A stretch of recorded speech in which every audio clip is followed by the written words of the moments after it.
friends, and welcome to another episode of your Bish Therapist podcast. And today's episode is going to be a banger, y'all, because I have my girl, Lyndsay Lime from Recap Rodeo and Vanderpod Recaps back on the pod. Hi, Lyndsay.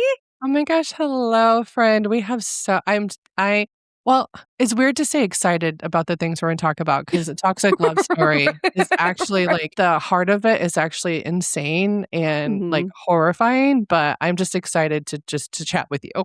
Yes, same. I fully agree. I feel like things have been so dark in the Bravo sphere and just like in general, because I just covered the Lindsay Clancy trial with Amy. Today, we're going to cover toxic love story. But what makes it great and fun is just talking to people that I love about it. And, you know, we always have a kiki, even if it's super toxic shit. So, yes, exactly.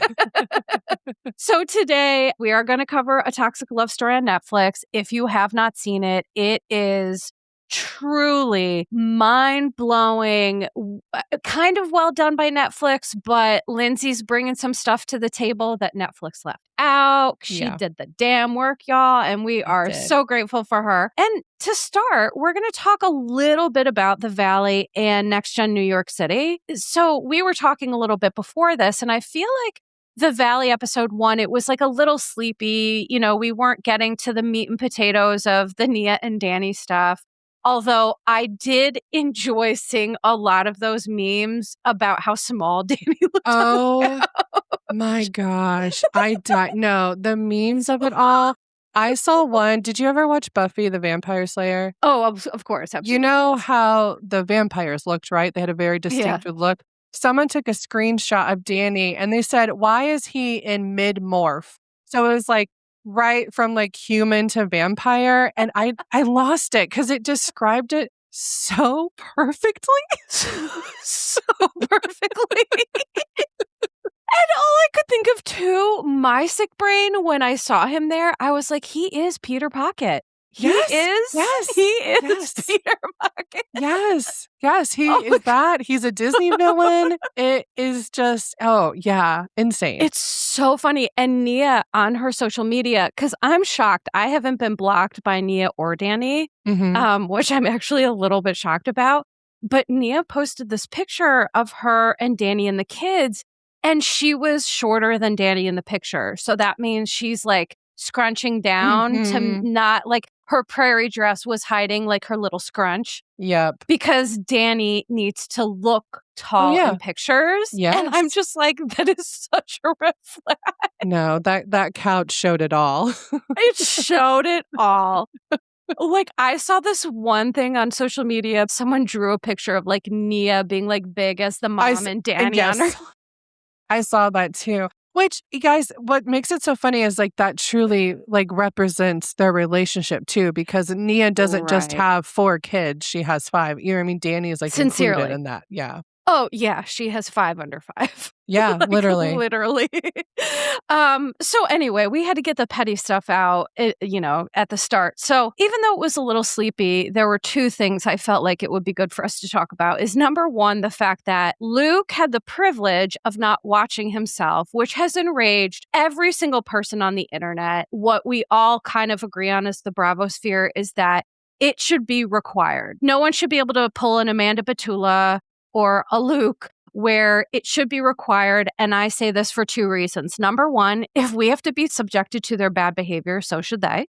Yeah. Number 1. And number 2, I feel like the reunions are kind of this form, I've seen this floating online, of restorative justice, which is just like, this group where, the community comes together and they try to talk about bad behavior and restore relationships and things like that. And so it's almost like this group therapy. And you can't participate in that if you haven't watched what it is that we're talking about. Yeah. So, and I know you agree, but yeah, just share your thoughts on that. Yeah, I think it's very Jax Taylor of Luke. I think it's very Craig Conover of Luke.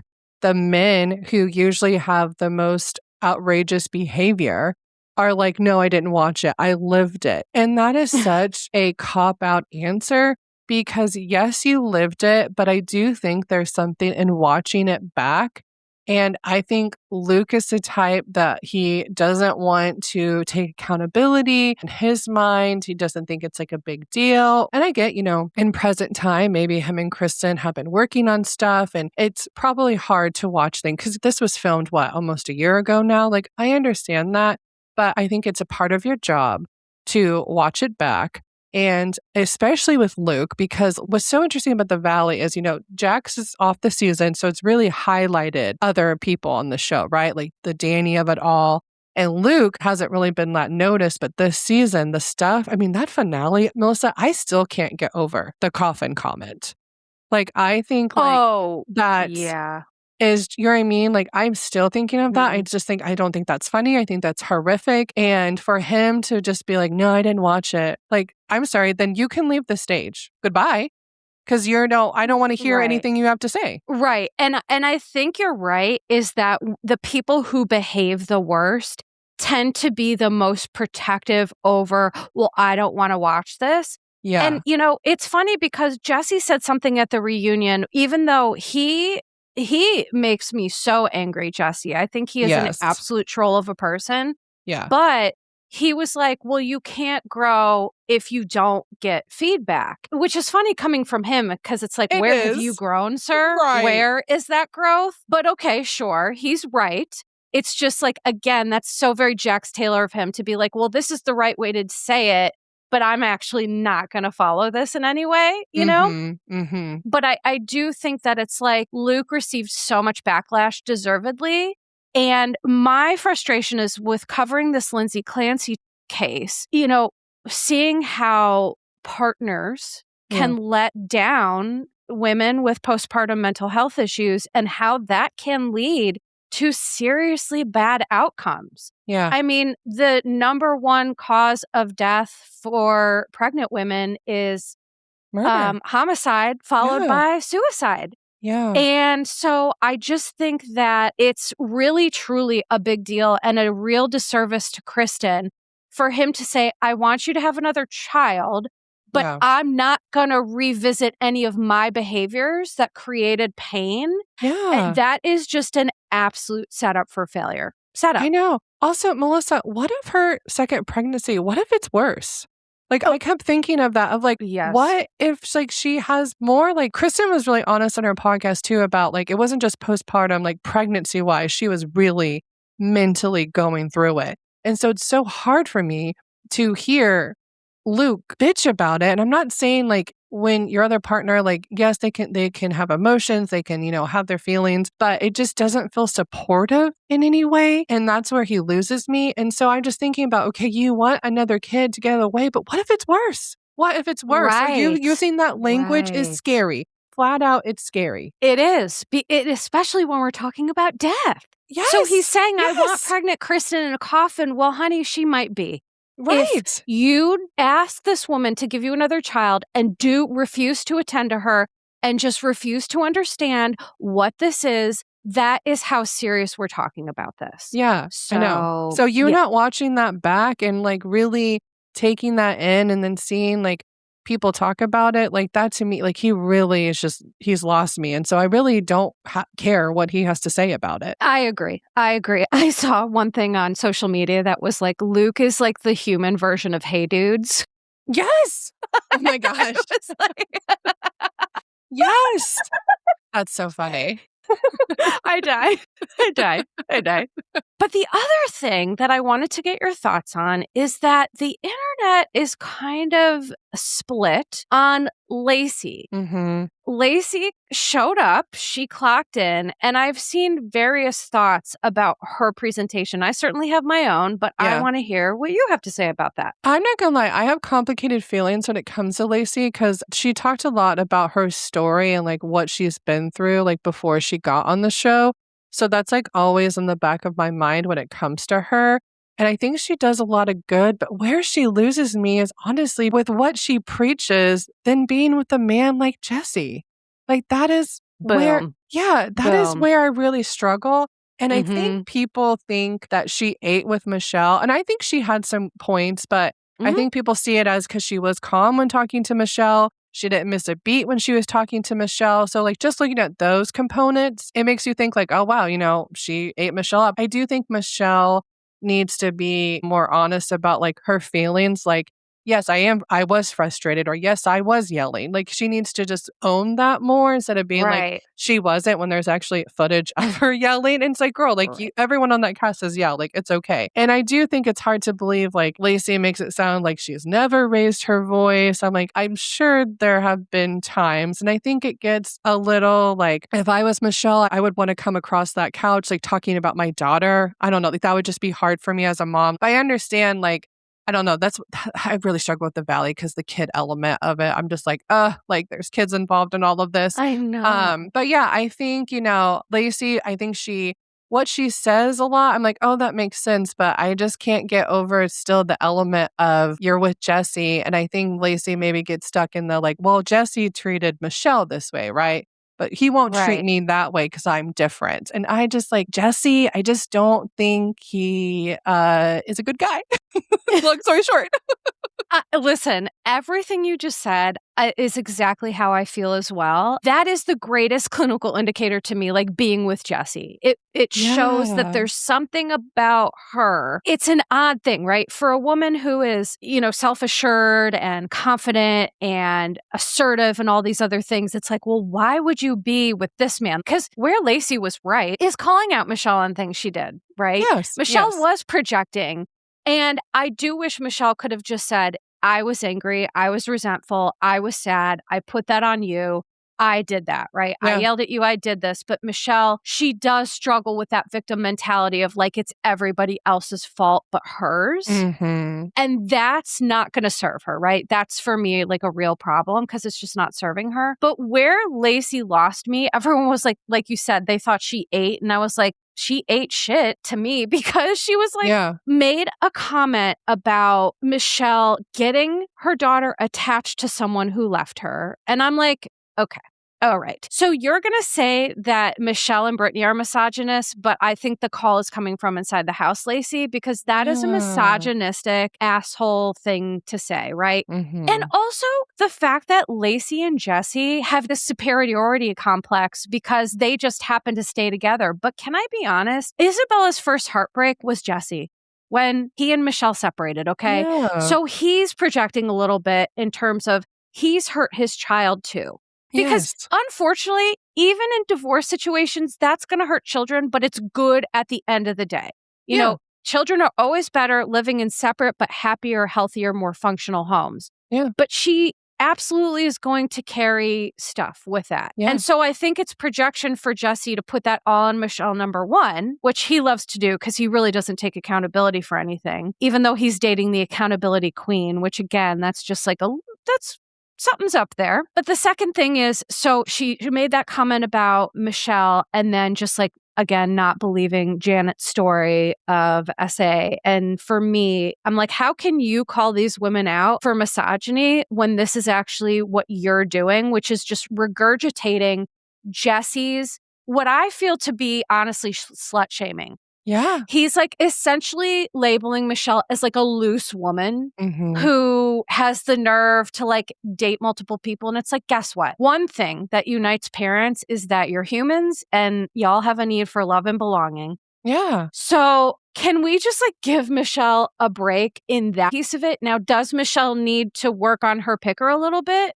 She sure does. She sure does. Because Dr. Dre is also like, that's a wild choice. Yes. And for people who don't understand why, Google it.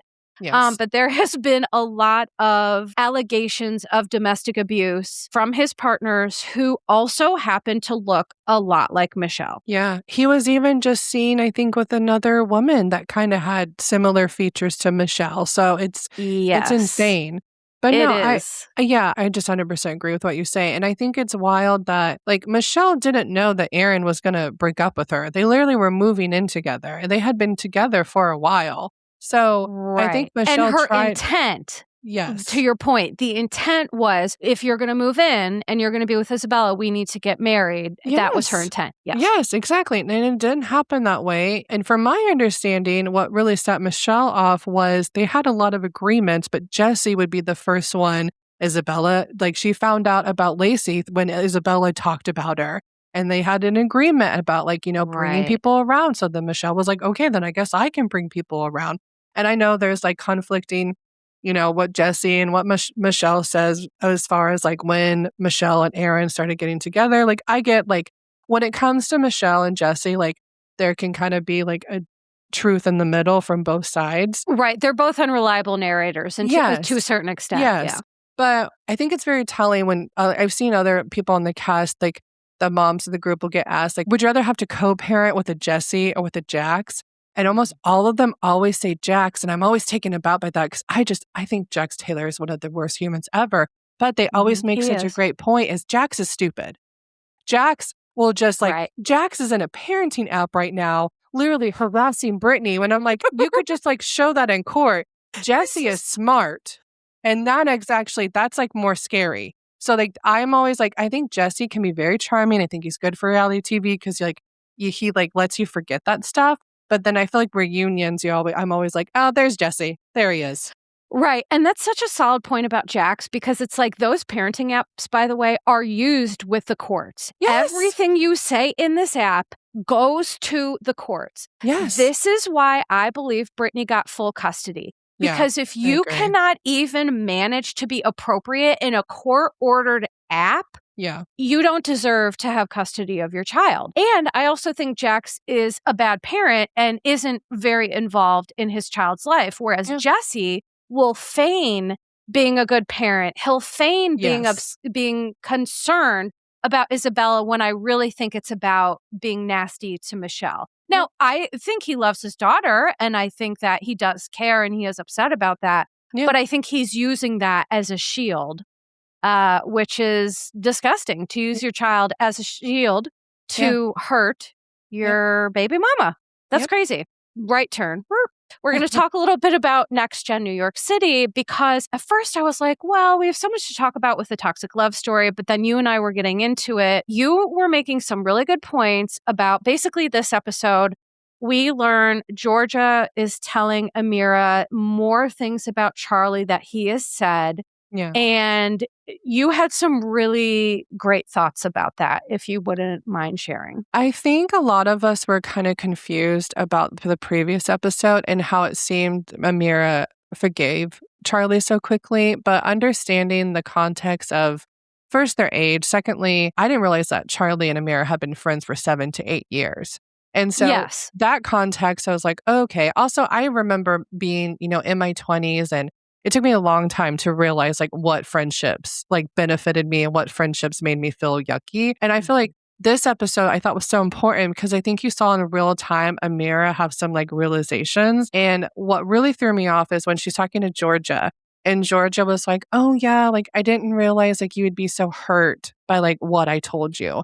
And that blew my mind. And I was like, okay, Georgia and Charlie are actually like very similar in ways. And I think that's like why they got along so well. And the only reason why Georgia is mad right now is because Charlie pissed her off. And for you to think like this wouldn't hurt Amira in this way, girl, I'm going to need you to do some self-reflection because like that was insane to me. And then for Amira, it sounds like with Charlie's always been this person. So you have a weird thing happening on the show. He's always been this person, but you have Brooks being like, Charlie's changed. Well, no, he hasn't. Charlie's now on the show and people are talking about it. So are you okay with Charlie, right? At one point, but now you're not. So it's either the element because you're on a show or because you're in your 20s and you're changing.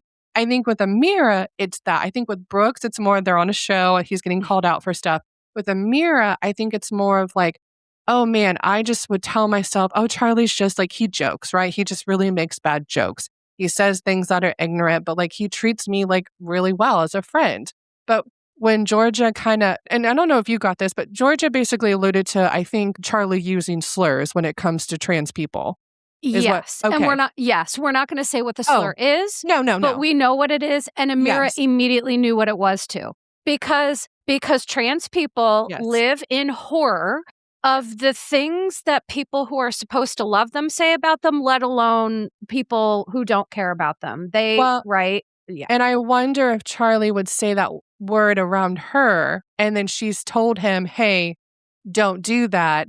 and she thought maybe he stopped, and now she's hearing that he didn't. So I think in this episode, it was so powerful because you just realize, like, when they're at that dinner at BravoCon and Charlie and Georgia are having a little kiki, I think Amira, like, you see her, she's like fuming because I think she realized, like, oh, I'm a pawn in this. Charlie can come with me and be like, well, Georgia, I can't believe she hurt you that way. Then you have Georgia, I can't believe Charlie said this. In that moment, Amira, I think, was just like, y'all need to figure this out. Like, I'm not going to be hurt like this. And I just feel like Amira, like that is what should be focused on instead of, Georgia, I get that you're annoyed and it is weird that Charlie is friends with Omar, but your guys' action is really hurting a person.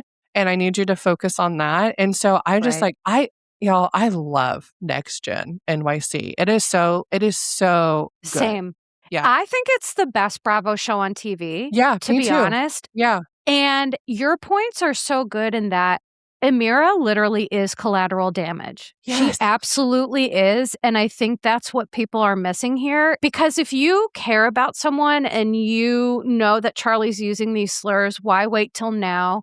Why do it on camera, right? It feels very retaliatory more than it's like, I care about you, Amira, and I want you to be aware, right? So I now understand completely where Amira's coming from.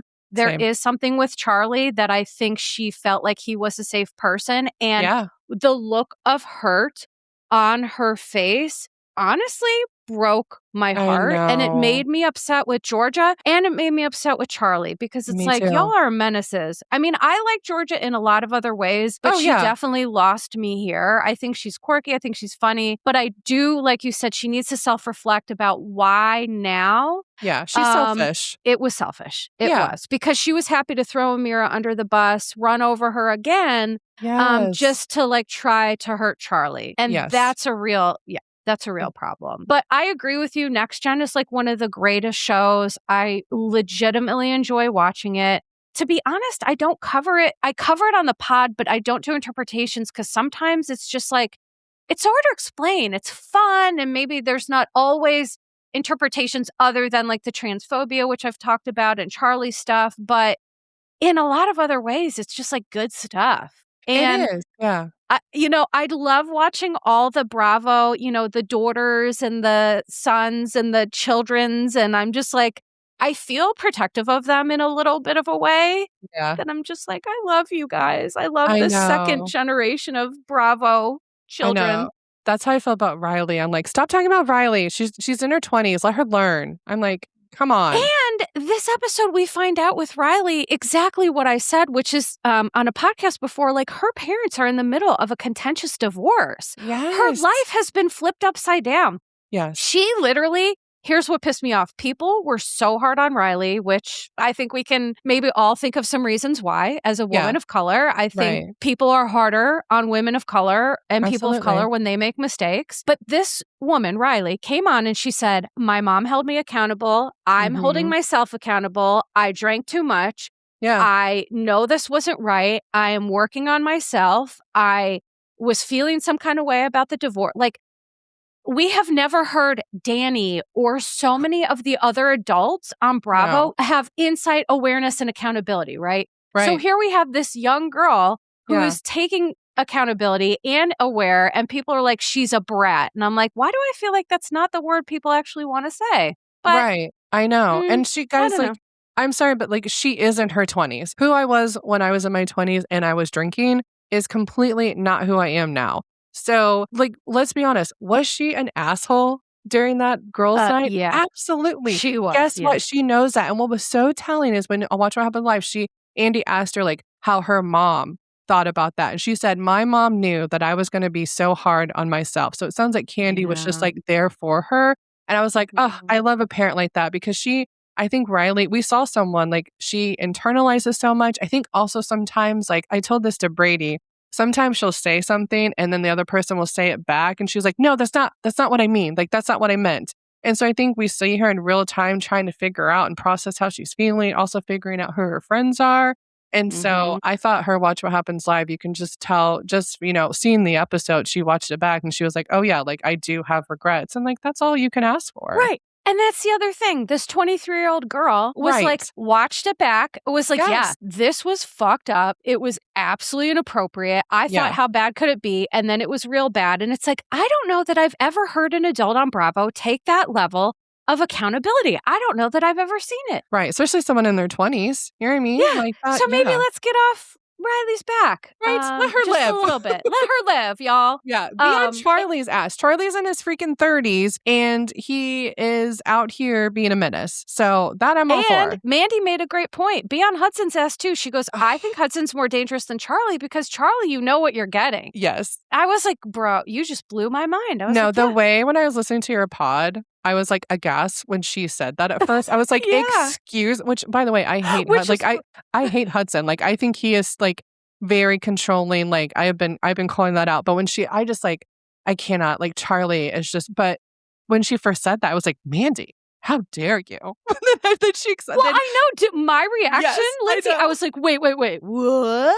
I was like, Mandy and her true self, which I love Mandy so much. She explains it so well. And I was like, wait, that is so true. And that's why I was saying earlier, the people like Brooks, like Charlie has always been this friend, this person.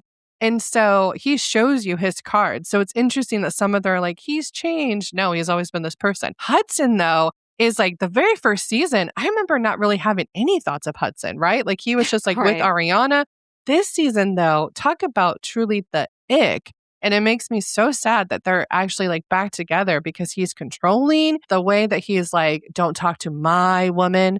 And just like, I hate that kind of language. So I just like, you're right. Because Hudson, you don't really know where, you know what I mean? Like what his next move is. So I agree. Like he actually is scarier. And that's the reason I love podcasting with Mandy because she'll just like she'll just put it out there. I'll be like, oh my God, I never thought of it that way. I know. Same. So, I love it. Well, listen, we could talk about Bravo forever and we've already gone way over what we said we were going to do.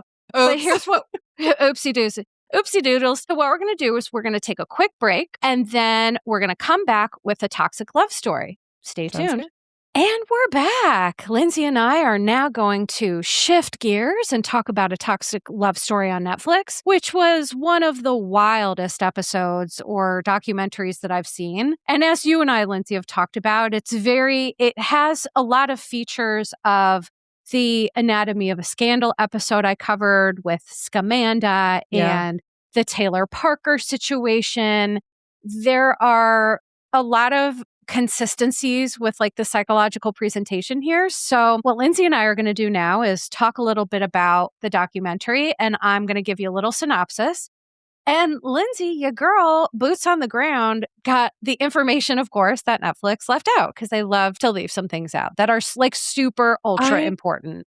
I know. Well, I don't know if you're this way, but whenever I'm watching a documentary, I'm already Googling like who the people are and like what any updates. And then like reading more about this case, I was like, oh, they really, because I feel like the Netflix documentary was good, but it almost kind of made it sound like Ian, which we'll get into more about him, just did this like for the condo and just, money purposes. But it really is such like more layered and like what they left out, I think really describes him as a person.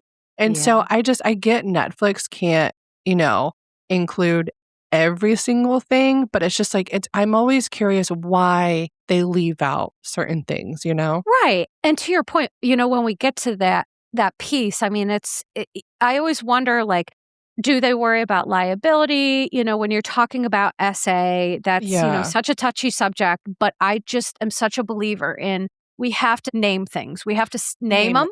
We have to name them. Name them, okay? Otherwise, it's a real problem. So for survivors, we have to name what it is they went through. We have to, all of that. So let me give a brief overview and synopsis. A Toxic Love Story is a true crime documentary on Netflix that explores a harrowing 2016 California case where an innocent woman, Michelle Hadley, was wrongfully jailed for 88 days after being framed in a twisted harassment and revenge plot by her ex-fiancé, U.S. Marshal Ian Diaz, and his new wife, Angela Connell.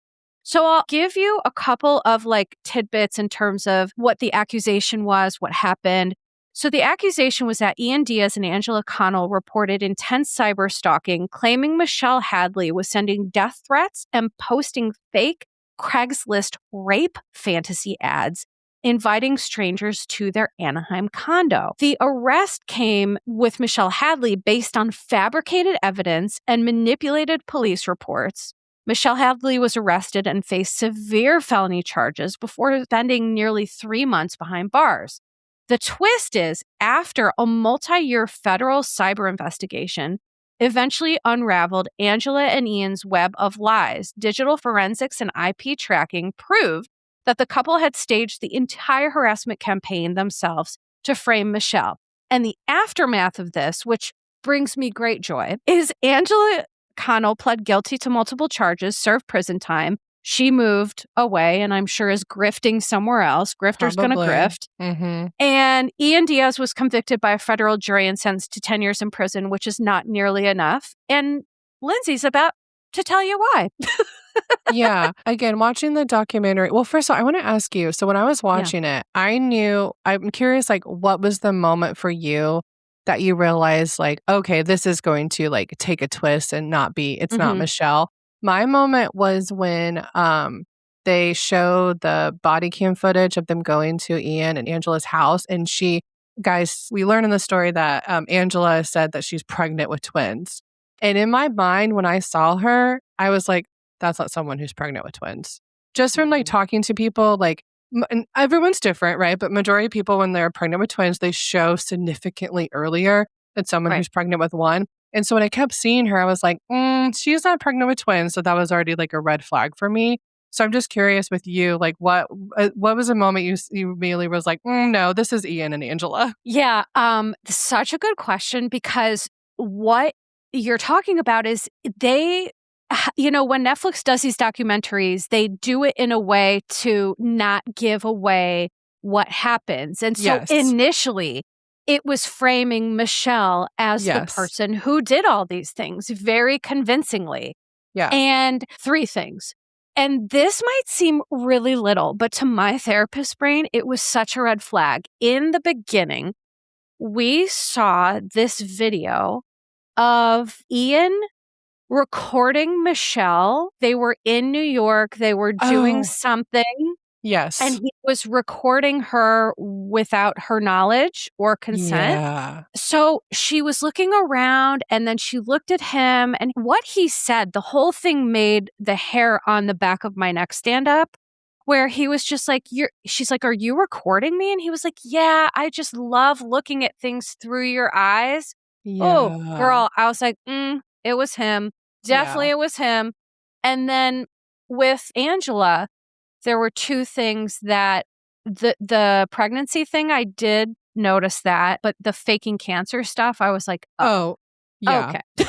Yeah. So as soon as I put those 2 things together, because you were like, wait, was it one of them? And then as soon as I saw that, I was like, oh, that's when it became clear to me that it was both of them. Yeah. See, I'm not going to lie. I watching it, I immediately thought like, oh, this is all Angela. Because again, when you learn more of her backstory. Sure. But then watching it, what really with Ian, what flipped it for me is, and really for both of them, is the body cam footage. Again, watching it, I was like, and again, I always keep in mind that everyone reacts to things differently. But like Melissa, if someone was sending me these emails and like putting rape fantasy ads on like Craigslist to come to my house, I would be flipping the fuck out. And watching them, I didn't get that. Yes, they were expressing like anger and like concern, but it didn't feel like they were scared. And that's what really was the red flag to me, because I would be terrified. I would not be home. So the fact that like Angela would be home all these times, like, and again, I always understand people do things differently, but in me, I was like, this does not seem people who are actually scared. And it makes sense why, because they were a part of it. Right. And I literally wrote in my notes that those body cam footage, it showed what I would call incongruent affect, meaning if you're scared for your life, you're not going to be joking, laughing, and kikiing with the cops. Right. What I observed when they were doing that is that they were positively giddy. They were giddy because of the attention that they were receiving. So for sure, every single bit of that body cam footage was red flags in terms of, you could tell it was very attention seeking. But number 2, for me, when Ian had his U.S. Marshal badge, and he came out and he threw it on the table aggressively. And he goes, "Hi, Ian, U.S. Marshal, sorry." Mm-hmm. I swear to you, that sorry, it rang in my head like, sorry. Yes. Sorry. Because it's like, you're using this to get them to think that you're running this, that you're in charge, and to bolster you're using your position. Yeah, well, and that's such a good point. I think understand the context of like him being a U.S. Marshal really puts in perspective how this case was handled. Because Melissa, watching it, I was like, I am so confused. It sounds like there was no investigated that happened. It sounds like they said it was Michelle. Boom, it was Michelle. She was locked up. I was so confused on why it just seemed like a shut and cold case where I'm like, well, wait, they need to look at IP addresses. They need to look at all of this stuff. And that's why I think it happened so quickly is because of his position of power and men like him being in that power. Terrifying. Hello. Look up the rates. I mean, Michelle even said like, later on the documentary why she didn't talk about a lot of the stuff that happens because she Googled police departments and how they cover up for other men because like y'all, the domestic violence rate for police officers is astronomical. Insane. It's astronomical. Yeah. And women not only aren't believed, period, but when you are making claims against someone in law enforcement or a man in a position of power, forget it. Yeah. And that is exactly why Michelle didn't come forward. And this is exactly part of how this happened. He abused that. And do you remember there was part, talk about privilege. There was part of the body cam footage where Ian is outside of their home wearing his U.S. Marshal thing on his chest, which, by the way, is not normally how people do it, but fine. Right. Had a gun out. Yes. And police came and just let him have his firearm out and had no problems with that. And I was like, oh, come on. If this situation is this severe that this man feels that their life is threatened to the point where he has a firearm out and everyone is just casually walking in that condo. But to our point,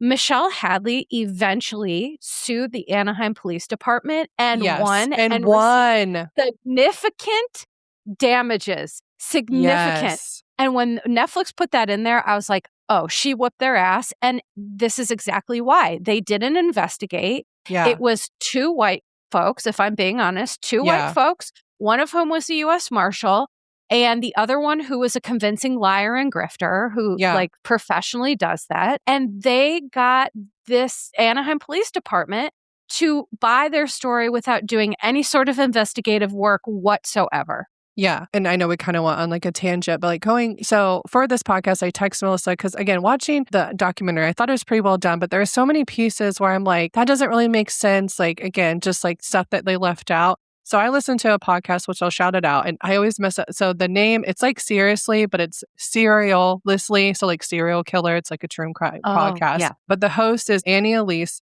And so shout out to her pod, but she kind of talked about a lot of the things that Netflix left out.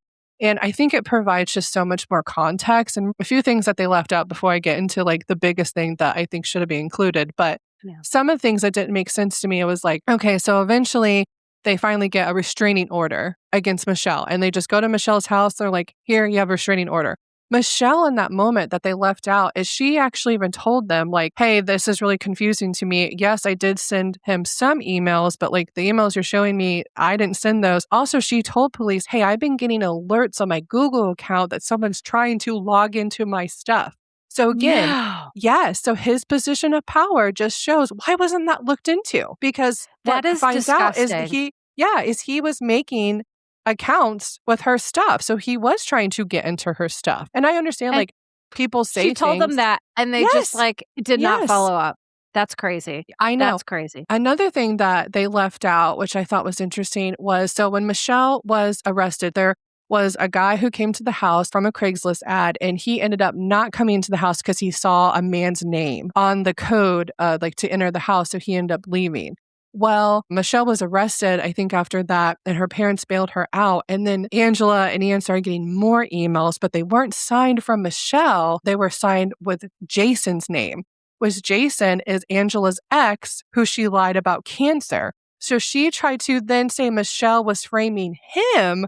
Yeah, so that's how, I don't know if you noticed in the documentary, but I thought it was weird how they show them talking to Angela and they bring up Jason. I was like, well, how'd they know about Jason? Well, that I think is how she's like, the emails then were signed by Jason. Oh, so I was like, and so for those who don't know, so they interviewed this man named Jason who was Angela's ex. Yes. Because the moving pieces to the story are so complex. Yes. It's like you have Ian's background in pathology, you have Angela's background in pathology, and then you have Michelle's victim story. Because these people broke this woman's brain. No, when truly. I tell you they caused irreparable, irreversible trauma that led her to have a dissociative fugue state, which we're going to talk about in a little bit. But with Angela, this ex, which this was one of my favorite parts of the episode because, as you know, as a 2-time cancer survivor, when I see people faking cancer, it just, the rage that builds, because the way that people don't care about my health. Yeah.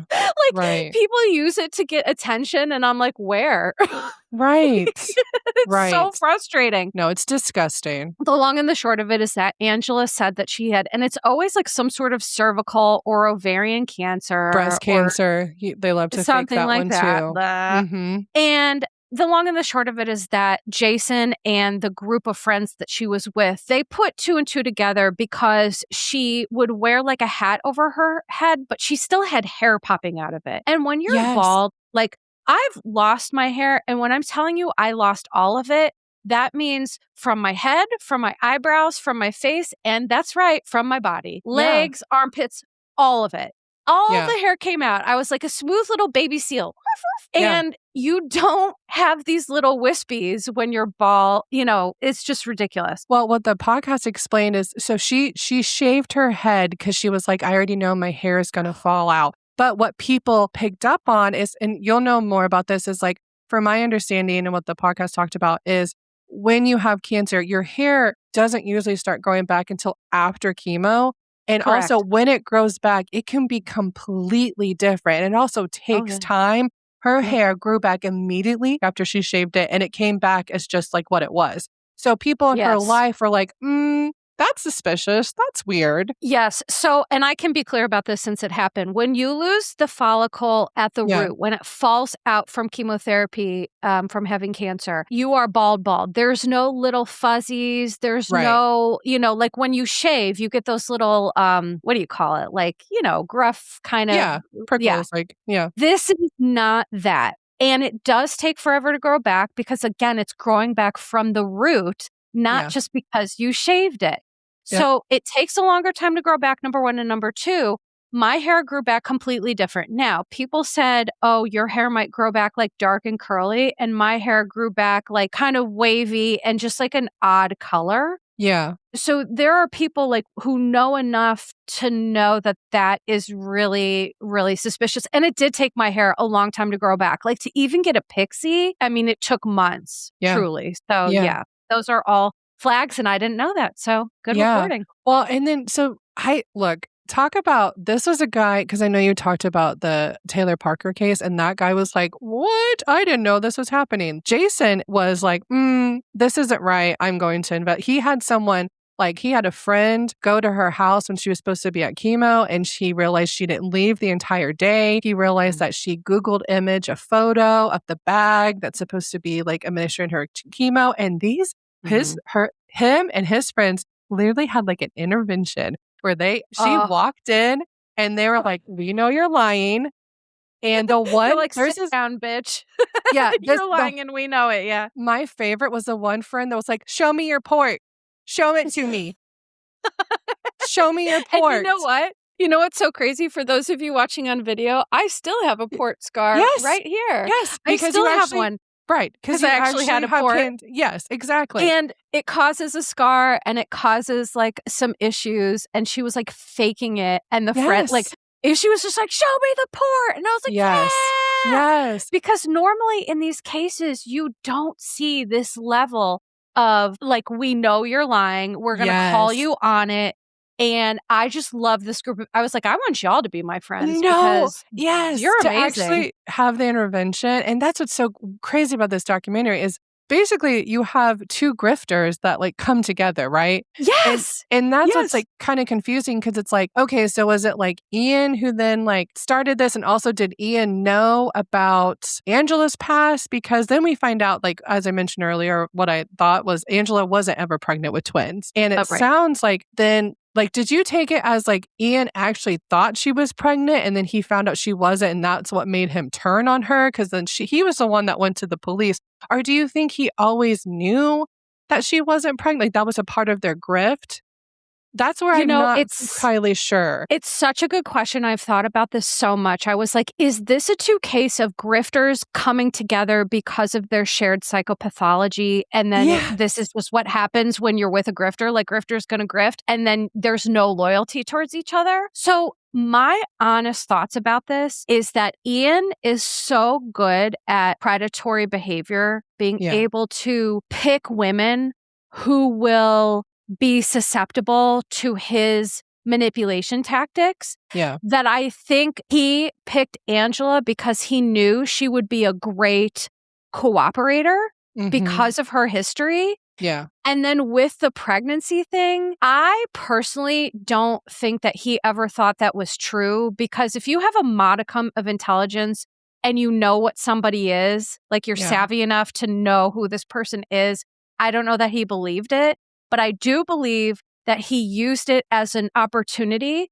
to throw everyone but himself under the bus and to make himself look like a victim. Yeah. It basically was like I feel like they both were going to maybe eventually turn on each other, but like he did it first. So I could see like where he knew this whole time. You know how I know he's a dangerous person? Have we ever heard Angela? Angela never came forward and was like, he was part of this. Yes. And you know why I think? I think because she was scared of him. Because listen, she's got her stuff too. But I literally think if this man wasn't like a scary predator, she would have been like, hey, this was also him. But she was so scared of him that she just did her time and moved away. I didn't think that was weird that we haven't heard from her at all. I thought she'd be a person who'd want to talk about this because she seems to want attention. But I do think that's such a good point, is like we have it. And we do find out that Ian, like really the messages, like he was the one who wrote them. He was the one who wrote on the Craigslist ad. Angela obviously had like some part of it. But even in the body cam footage, which again, it's so... the way that they just turned a blind eye at first because of his position of power. But literally there's a time where Ian leaves the room and then comes back and he's like, wait, didn't you just get another email? He literally went in the other room, sent another email. So like he really, I think, was the mastermind in this. And it's just like, well, it's just funny. Again, you just have like two grifters coming together. So it's like, who's going to outgrift each other first? And if he wasn't going to turn on her, like maybe she was going to turn on him first. But we'll get into more of it. He actually... while Angela definitely is like horrific in her behaviors, I think like Ian is actually like more scary, like with his behaviors. Oh yeah. Angela she will continue to grift people and lie and try to get attention. But Ian is a dangerous person who, when he gets out, I am scared of what he will do to other women. And the reason I don't think Angela came forward is because, let's not forget, all of this happened because Michelle dared to leave Ian. So some of the really important points came towards the back half of the episode when Michelle, this poor woman, is being interviewed. And we actually find out about the extent of the domestic abuse that she suffered with Ian. And so let's talk a little bit about that, because that's one of the really important pieces of information that you have. But let me lay the groundwork for this, which is that Michelle met Ian in 2013 through online dating. What I do find hilarious is that he was like an obsessed Disney adult, which, so I am one of those people where if Disney makes you happy, great. I don't think that's an issue. But what I noticed here is that he was obsessed with Disney. It wasn't just like, I like it. It was like, I'm obsessed. I want to work here. I'm coming here multiple times a week. I know enough to give tours and all of this other stuff. And so it gave me this idea that like, okay, with like narcissistic abuse, there's this pattern of idealizing and devaluing, idealizing and devaluing. And so the beginning is always the love bombing, idealizing part. And so he said like Belle was his favorite princess and that Michelle looked just like her, which again was like giant red flags. He loves a trapped woman, so I guess that makes sense. Loves a trapped woman with brown hair, apparently. That's, So the other red flag of how this started is that it was fast and furious. And when people are abusive, they try to quicken the timeline. They try to force intimacy really, really quickly. It's a tactic to get people stuck and confused before they even realize what hit them. And Ian did this so well that they took a trip to New York because I think he did want to capture her before she knew what happened. And then that is when he pounced about getting her to buy him a condo, claiming that he would pay the mortgage, and she emptied her entire bank account to pay for this condo. And then guess what? His whole behavior changed. And you know why that is? Because he had her trapped. He had his house. He knew that she couldn't move out and leave. Those are narcissistic abuse tactics, like without a doubt. But then the sick part came when he had her. He told her he had this fantasy of wanting to watch her with another man. And I'm going to make a really important distinction. Couples who want to engage in these sort of fantasies, there's no problem with that as long as it's ethical, consensual, and everyone's on the same page. Bingo. Why this is a problem is because he picked a wholesome girl. Michelle said, I am the definition of wholesome. And he refused to accept her boundaries and wanted to push her to do something because he was a voyeur. He liked control, power, and voyeurism. But there was one night where she said that she finally, she didn't agree. Let me be really clear. He used coercive control. People watching this might be like, well, she agreed and she went along with it. But if you look at all the facts, there was absolutely no agreement. Yeah. So can you share with us some vital information that you found out about that piece? Yeah, and this is what I'm really frustrated with Netflix leaving out, because watching it, it does make it seem like it, because Michelle, the documentary, was like, finally I just said whatever, let's do it, right? But how we got there, and trigger warning, I will be talking about rape, but because again, the more details. So she does in the documentary mention this happened February 14th, so Valentine's Day. What is left out is on Valentine's Day, Michelle was super sick, had some sort of cold, so she was taking a lot of medicine just to try to get it over with. So she even said herself, I'm guessing she probably said this in a court documents or maybe in her victim impact statement somewhere, this is documented. That's how we know this information. But she took a lot of medicine. She said that her mind felt very cloudy. And so Ian then took that up. And before this, he kept asking her, this is my fantasy. I want to do this. She kept repeatedly saying no. And not just asking, pestering, saying, I want you to do this. I want you to do this. Please do this, do this, do this, do this. And she was saying, no, this is not me. I don't like it. I'm never going to do this. We are incompatible. Yep. And then what he would do is he would say, oh, well, you're taking it too serious. I'm joking, which is, again, the gaslighting, narcissistic abuse piece.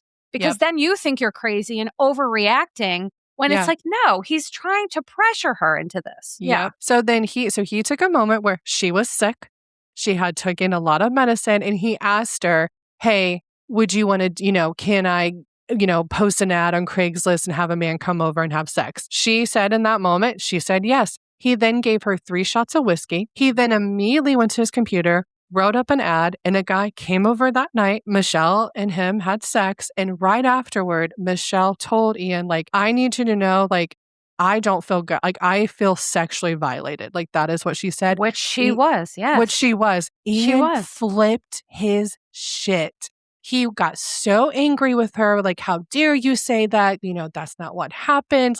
Very much. Yeah. So let me be clear, what Michelle is describing, this is rape. That is what happened. That's the words that she used. She used it in her, victim impact statement. I wish Netflix would have talked about that, because I also think still to this day, people don't understand that rape or sexual assault can happen within a marriage. Just because you are married to someone, enthusiastic consent has to go both ways. The way that we need to, I could talk about this all day, but the way that we as a society focus so much on telling women you need to like say no, or you need to do this. Why are we not teaching the men who I get not all the men are like the perpetrators, but majority of men, all, you know what I mean? Like, are when it comes to this. Majority of perpetrators are men. Yes. Yes. And so, thank you. And so, why are we not teaching them like what enthusiastic consent looks like and what like, or maybe tell signs that the person, if you keep having to ask, that is not consent.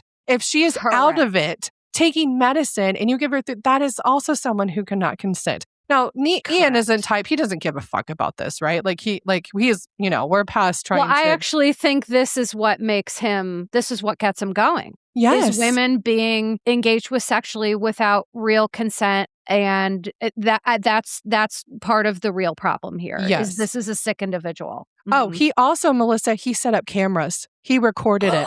Yes. No. He recorded it. And I just like truly, again, Netflix leaving this out, it just really paints a picture of how like disgusting he is. And like, right. Now Netflix did talk about when she talked about how when they moved in together, like you mentioned, a shift happened. He started saying, can you wear crop tops? Can you wear this? Fake nails, belly button ring. She thinks that he's tracking her, which you've talked about before, which is a huge sign with domestic violence. Like number one sign, yes, the number one sign of potential like concern with domestic violence is stalking and tracking them. Like number one, huge problem. Yeah. And so I think the document, like they talked a little bit about, but what they really left out too is, so when they did break up, it wasn't like she had a conversation with him of like they broke up. It was, and I think they talk about this in the doc about he was talking to his friend Leslie, which Leslie is a whole different story, y'all. She fled and she left. Literally fled because she knew that this man, so the person Leslie that we're talking about, I'm very frustrated with her because she is a tool for the patriarchy. She is she should be in Webster's dictionary next to tool for the patriarchy. Yes. She's Ian's best friend who doesn't believe he did any of this. And Ian's mask was always really affixed with Leslie because she's the only one dumb enough to still buy his bag of bullshit. So I'm sorry. I'm just not being respectful to her because. No, truly. I'm not either. But she's not in love with him, y'all. She made that very clear. She's not in love with him. She's like, I'm not in love with him. I'm like, sure, Jan. Okay. Y'all, not only did she flee, she uprooted her life. She moved in with her parents. She quit her job. She quit college because she was so terrified of this man. What the documentary left out is after they broke up, he sent her an email that said he really needed to see her. And she was terrified. She went back and forth on like if she should, but she was terrified. She really thought in that moment, if she were to go see her, he would kill her. And Melissa, he probably would have. He probably would have, if I'm being honest. I do too. I think it was really getting to that level. And I'm glad that she was able to get to the point where she didn't go. But after that, that is when like what's confusing about this is like, yes, Michelle, she did send 2 emails. Like that is a fact that she sent 2. Right. And they were very like religious speaking. However, all the other emails after that did not sound like the first 2 emails. What he did was he used the religious language. So they made it seem like, because she did talk that way at first, but the way that he held on to that, because like you said, he was so pissed that she actually got away because he had a plan, right? And so for him to then turn it into this like whole thing. So basically after, she sent those emails and then he sent that email. She literally like just one day just drove and had an out of body experience where she ended up in Arizona. And literally, I'm going to talk about that. But to your point, this is how good of a predator Ian is that he took the 2 real emails she sent with those undertones and made his plan to destroy her life because he didn't get to unalive her, right? Which I fully believe. Because let me be clear, the most dangerous situation for women is leaving a domestic violence situation. So when you leave, your life is in danger because the perpetrator has lost control and they will do anything to get that control back. And so because his like, hey, we want to meet up, that didn't happen. And so then he was so good at being able to come up with another plan, which this is why it tells me it's predatory, that he was like, oh, I know how women can get the whole bitches be crazy thing. So I'm going to dive into that And when you heard the police questioning her, she's like, I did send those 2 emails. I know they were a little wacky. And that was just enough to poison the well. Like, there's a Yes. little bit of truth to it. And Mhm. that's how good he was at knowing how to manipulate, right? Yep. But going back 1 second for the sexual assault, I just want to reiterate that Michelle didn't agree. She was No. coercively controlled, she was Yeah. bullied, she was drugged, and she was taken advantage of. But the thing that I wanted to speak to is this is where people blame victims. She got back with him and got engaged Yeah. because she thought, right? She wanted to be loved and she thought, okay, this is now over with. We've scratched this itch. Yeah, we can move on. And now we can move on. But Ian knew that police would hold on to that as well. Like, Yeah. he did Oh, things to idealize and devalue her, to make yeah. her look crazy, to make her seem crazy, when he was the one who was orchestrating all of that. So that's a really Yeah. important point that I wanted to mention. Also, y'all, they talk about too, this was terrifying. They were in the car and they were just talking. All of a sudden, he started driving recklessly. And Oh, yes. I don't know, like, I think I was so ignorant in this area because I think about, like, the circle of like intimate partner violence. And I honestly, y'all, to be transparent, the first time I heard about like driving recklessly was Rachel Mhm. Leviss. She talked about on her podcast, like, and I will say allegedly, that James one time, and also the friend that was in the car commented on an Instagram post of this, but there is allegedly an incident where James Kennedy drove recklessly in the car and also was yelling at Rachel about things, like calling her Mhm. stupid, like things like that. I never thought about like, oh wow, like driving recklessly, like is a part of that. You know what I mean? Like, Oh, a of that. huge part of it. Like, did you Yeah. see the crash? Oh yes. Did you Oh, see the crash? Okay. yes. Yes. So, and the crash is basically a true crime where this woman killed her boyfriend and the friend by crashing into a wall because she was Yes. upset that he was breaking up with her. And so, driving recklessly and violently is a form of intimate partner abuse and violence Yeah. because it's meant to terrify. It's Ugh. meant to confuse. It's Yeah. meant to say your safety's in danger. So now you got to cling to me because I'm in the passenger seat. It's just Yeah. so bad. But yeah, I'm glad we're Yeah. talking about it because most Yeah. people don't know that. No, I never even like thought of that. But she talks about a night where he was doing that. Then slams the brake and then she like goes forward and he was like, get out of the car. And she was so confused. And then she starts to get out of the car. He then grabs her handle, slams it shut and was like, what are you doing? Like, you just told her to leave. And so like she was so confused. And then he was like, what's wrong with you? He then took the ring off her finger and was just like, it just truly, I cannot imagine in that moment how she was feeling. I'm pretty sure after that, it wasn't too long that she basically had to like flee in the night. Right. And so, but why this is so important is that Michelle fled and she was so terrified for her life that she developed a dissociative fugue state, Yeah. which I'm going to explain what that is. And here's the thing. As I was watching this, I texted Lyndsay. I was like, oh my God, a dissociative fugue state. Because, and that's Yeah. not what they called it, but I knew that's what it was. And the Yeah. reason why is when I was in grad school, I remember learning about it. And I do not know why it just stuck in my brain Mhm. because it's so rare and you don't see it a lot. Yes. So let me explain essentially what that is. So she was diagnosed with complex PTSD, and I'm going to talk a little bit about that. I'm also diagnosed with that, so I just have an understanding of that. But a dissociative fugue state is a rare psychiatric condition, and it is rare, where a person suddenly and unexpectedly travels or wanders away from home. During this time, they experience amnesia, forgetting their past identity, they become confused, or can even adopt a completely new identity.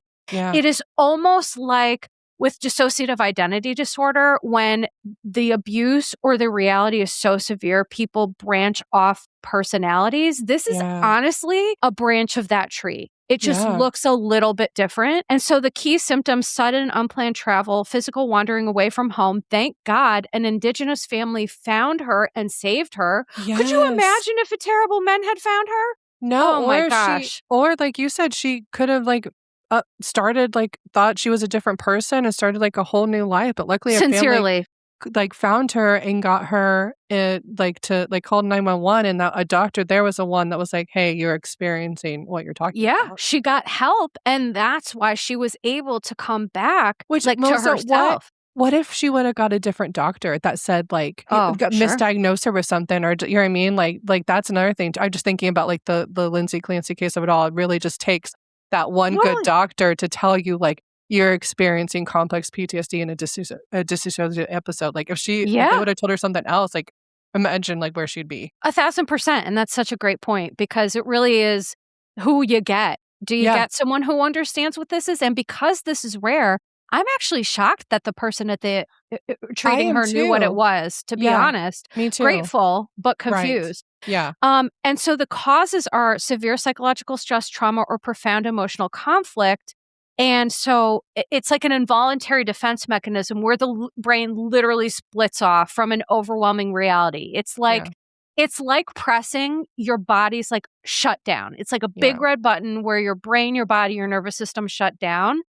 And honestly, episodes can last from hours to days, or in some cases, months. Oh, wow. And the good news is with treatment, you can recover. But also let me explain complex PTSD for a moment, because I think we have to explain this to honor Michelle's experience of how bad the abuse really truly was. So complex PTSD is caused by prolonged, repeated, and inescapable trauma, often involving interpersonal abuse or neglect, typically in childhood. It includes all the standard PTSD symptoms, plus severe emotion regulation issues, a deeply rooted negative self-concept, and chronic relationship difficulties. So the difference between PTSD and CPTSD is like with PTSD, it's the thing that happened that caused trauma. With CPTSD, it's all the things that happened to cause trauma and the absence of the good things, the love, support, the health, the safety that you needed. And brain studies and research studies show that people with CPTSD have brains similar to war vets. So my point is that this man did this so well that he actually broke this woman's brain, and this was before she was wrongly convicted and before she went to jail. And the reason why I say that is developing complex PTSD and having a dissociative episode. Could you imagine being institutionalized, which is going to be the worst thing for your mental health, for almost 3 months? This woman is lucky to be alive, to be functioning, to be speaking. You know, she moved on and had a child, and to be parenting. Michelle Hadley is like my fucking hero.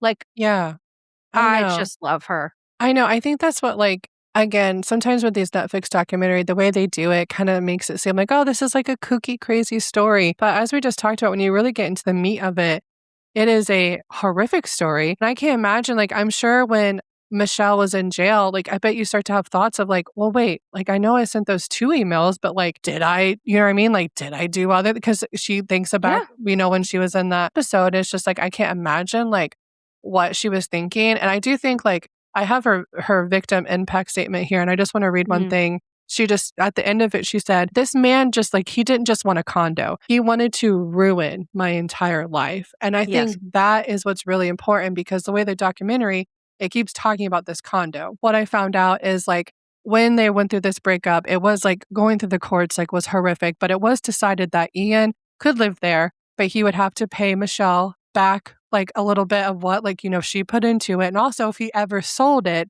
she was supposed to get half. And spoiler alert, he sold it. She didn't get a penny. He sold it, by the way, while she was in jail. Yep. So he ruined her life, got her falsely imprisoned, sold the condo out from underneath her, and never gave her money back. Yes. And what Michelle thinks is like, she does think like, part of it was the condo. She thinks that like Ian and Angela like didn't start to have the money for the condo. And also Ian was supposed to be giving her money. Well, what better way to not have Michelle give them money? Let's put her in jail. But she like in her impact statement, she wanted it to be known like, this is not just about the condo. This man wanted control and wanted to ruin my life. And I think that's what's like so scary is like, even though Michelle was able to leave and yes, she lived with her parents, he still tried to destroy her. And the fact that he only got 10 years, like you said, I'm actually like, it's scary for when this man comes out, because a man like him, like, and I like to believe people can change, but I'm very honest, when I have a sense of someone, that man's not going to change. I'm going to be honest. When someone has psychopathology like this isn't changeable. This isn't fixable. He's a dangerous person that it will do this to somebody else. And that makes me scared for women. But here's the thing. I want to be clear with domestic abuse and intimate partner violence. Financial abuse is a huge part of that. Yeah. Huge part of it. Where it's a tactic. You know, he got her on the mortgage. Because he was broken, he had bad credit. And then that also links you together, right? So that's another reason why it's hard to leave, because he was like, well, if you have all your money in this, you're not going to just walk away. It was doing things to trap her. And so I think that's important for women listening to this. That's a common tactic. But I agree. I think his primary motivators was enjoying sexual abuse. Yeah. Because again, you know, what we just talked about. And like he had this fixation, even when he was framing her to have like a rape fantasy person come. And like that was a whole part of that, right? So to me, that's a huge red flag in terms of like this man was obsessed. Like he has some probably some sexual pedophilias. That, you know, are really concerning. And then there's also the psychological. He literally broke her brain. CPTSD, once you, like, I have that, there's no, like, you can recover and you can heal. I've healed and I work on my recovery, but that is long-lasting permanent impacts. Forever. My brain. It changed her also body. have been diagnosed. It's changed my brain. Well, no, I have to fight it every day. Like, that's just like what it is. Like, I know, literally. like, I know like where my behaviors are connected from, but like many things in my life have changed my brain chemistry, and it's something I have to fight every day. And so that's, you know, Michelle, that's something like her story is very much like we see that. Absolutely. He removed her fear of safety with, again, the erratic driving, ruining her reputation. And not only people like this, not only did he ruin Michelle's reputation, but Michelle's family had a business and he ruined their business because when you hear at first, it sounds insane and you don't want to patronize somebody's business, but like Michelle and her family, they lost business and they lost the company for something that they didn't even do. And then the last kind of abuse piece is community, the waste of resources, endless police time, helicopters could have been used by people who really needed it. After all, this is like outside of LA, and then followed by the cost of the trials. So the abuses here are just like so multi-layered. And it shows, in my opinion, that Ian has just like a reckless disregard for life and human safety. In my opinion, that makes him a sociopath. And I'll be clear is that a sociopathy, it refers to a range of antisocial behaviors, but it encompasses manipulation, deceit, impulsivity, a disregard for the rights or feelings of others, an absence of remorse or empathy. And so I think for me, this is a case of antisocial characteristics, narcissistic characteristics, and some really scary psychopathology that is not going to be changed by anything and is certainly not going to get better in jail. If anything, he'll only sharpen his skills. Like right now in jail, he's sharpening his knives. He's sharpening his skills and he's learning how to do it different for when he gets out again. And that is what's absolutely really frightening to me.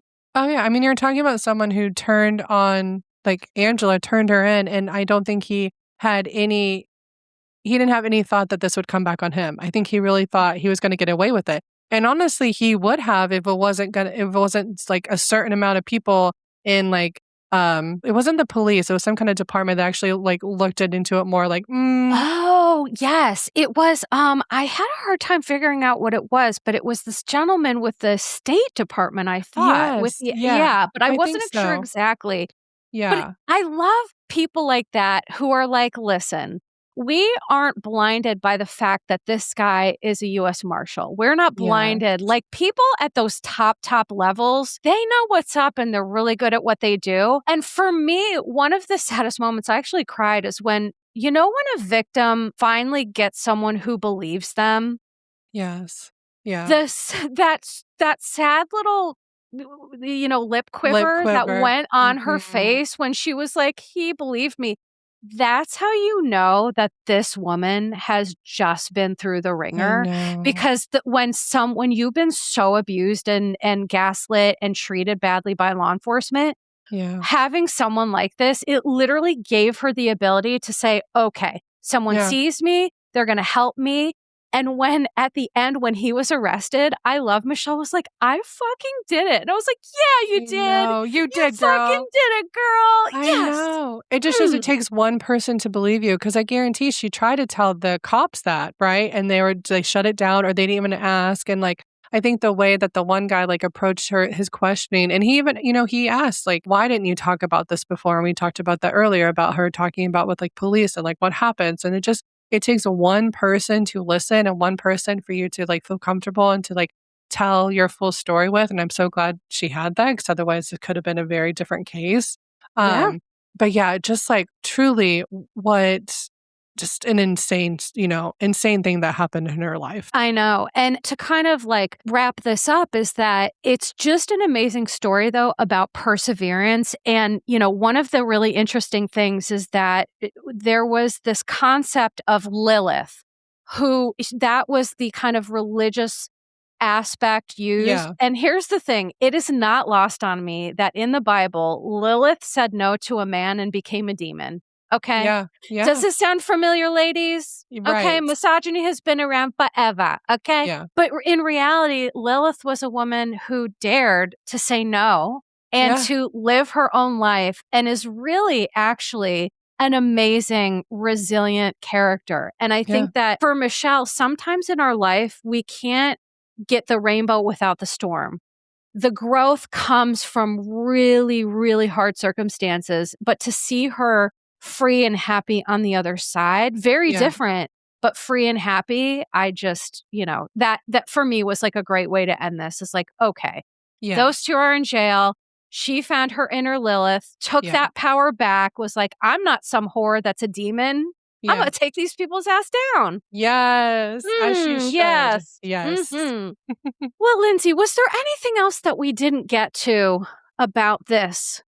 No, I think I'm really thankful that he was convicted, because they even talked about like, this is a very confusing case because Ian created like emails. He created an email that made it look like Michelle created an email, but it was him. Like, it's there's layers to it. There's like different grifters and different like what Angela did and what he did.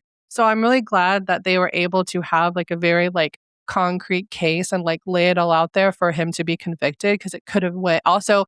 Him being in, a U.S. Marshal also could have been led to him not being convicted. Let's be real. Oh, totally. So yeah. I'm really glad that, it sucks because like really when it comes to this, there's really no justice, because like the damage has already been done to Michelle, right? And she has to live with that for the rest of her life. But there is some justice, and like he is in prison. It was only like 10 years. So I think he'll get out in like 2030 something. And so like that's a whole separate thing. But yeah, my like lasting thoughts is like Netflix, I think, does a really good job at documentary. I think it does a good job at like keeping your attention. I just wish that they would add more details to make it not seem like this like quirky catfish story, when really it's like, oh, this is a psychopath. Don't leave out information that honors the severity of the story, because in the severity of the story lies the lessons, and which is that, Michelle always had this, women are taught, especially at our age, that, we are princesses and people are here to save us. And the real thing is no one's coming to save us. But the good news is we are our own fucking knights. We are our own princes and princesses. We got us. Like, that's the fairy tale we need to teach our kids, is that you can save your own life. You have autonomy and control. And so I think that's kind of a beautiful way to end. So, Lyndsay, thank you so much for this marathon sesh. Yes. Thank you so much for being here. Even though this was hard, I just, I don't know. I just love podcasting with you. And thank you for adding all that information. And please let people know, where can they find you? Yes. Well, as always, thank you for having me on. And you can find me. Me and Brady have a podcast called Recap Rodeo. You can also find us on Instagram at Recap Rodeo. We have a Patreon.